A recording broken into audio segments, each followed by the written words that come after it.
YouTube, this is VidHead85 here, and this is the Buffalo News where I live. And this is about Obamacare and the donut hole that has led to many seniors paying much more than they should for the same kind of care. I basically, I'm going to skim through this real quick because basically the donut hole forces seniors to pay at least $4,000 more than they they should. Lamenting the donut hole shows the dysfunction of Washington. Absolutely, this has to be addressed once we repeal Obamacare. And at issue is a 2003 law that created the Medicare prescription drug benefit to save money. Republican Congress at the time constructed the drug benefit in the way that would cost seniors more if they had lots of prescriptions to fill. Not a surprise.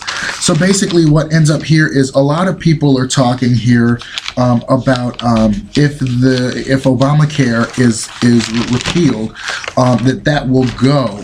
Basically, the fact is they have lots of prescriptions to fill, but the problem is, that it's costing them more. So they have to seniors have to decide between one thing or another. Now, as I'm skimming through it here, they devised a system that eliminates the donut hole within 10 years within Obamacare. So it holds a 50% discount on some name brand drugs, which is good, but all that'll go away if Obamacare is done.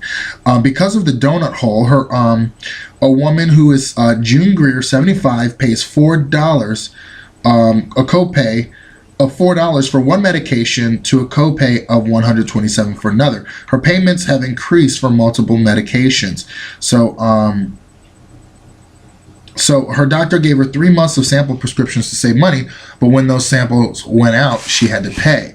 So basically, Chris Collins is saying that he is all for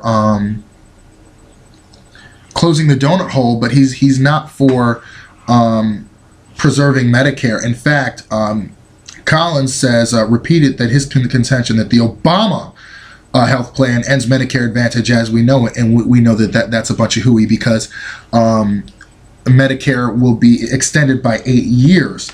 And there is also here, let's see here, Hochul is suspicious of any Republican promises to resurrect parts of the healthcare law that they've been trying so hard to repeal. And she says the House took 33 votes at least to repeal the whole healthcare bill, and not one of them has replaced any benefit. It was all repeal, all repeal. So I can definitely understand that. The law includes $716 billion in future cut subsidies to Medicare providers, with Medicare Advantage providers taking a big hit. Collins says it's especially important in Western New York, where more than half the seniors belong to Medicare Advantage plans. However, that does not take anything away from seniors. In fact, later on it saves them money. That $716 billion in cuts were tacked on to Obamacare, and that eventually, according to the Congressional Budget Office, which is a nonpartisan group that examines budgets that the federal government is proposing, that simply that will save seniors money. Now, I wonder what they're going to replace Obamacare with, because they constantly say that Obamacare is illegal, blah, blah, blah, but they don't have anything to replace it with. The only thing that they're going to replace it with is the Ryan plan, which will cost even more than what Obamacare saved for the same kinds of things that Obamacare did. So I am really unimpressed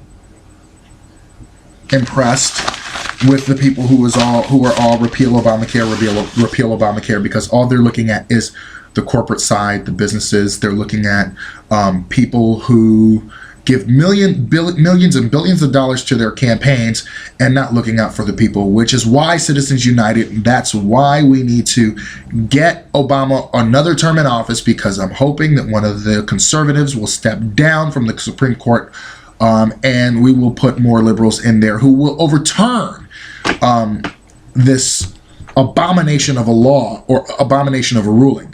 It is something, it has given rise to all kinds of corruption. And hell, I want Kennedy out of there too, but he's a swing vote, but we need people who will not affirm Citizens United. Have a great day, YouTube. See you later.